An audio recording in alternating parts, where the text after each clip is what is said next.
बिस्मिल्लाहिर्रहमानिर्रहीम। अस्सलाम वालेकुम नाज़रीन।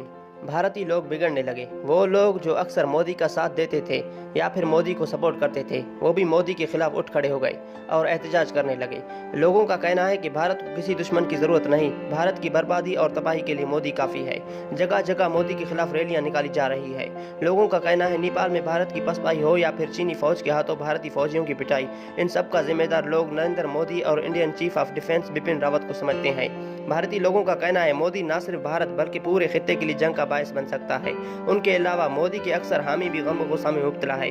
उनका कहना है कि ना इंडियन आर्मी ने और ना किसी सियासी पार्टी ने उनको एतमाद में लिया, जिसके लिए उन्हें शदीद रंज पहुंचा है। लद्दाख में भारतीय फौजियों की नाकामी और उनकी मौत का वजह लोग नरेंद्र मोदी की फौजी पॉलिसीज में मुदाखलत को समझते हैं।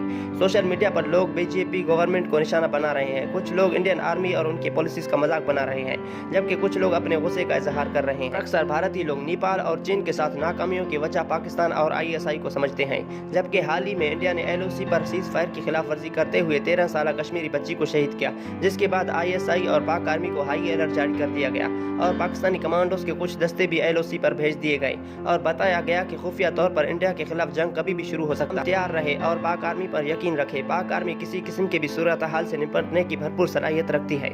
इस्लाम जिंदाबाद, पाकिस्तान पाइंदाबाद।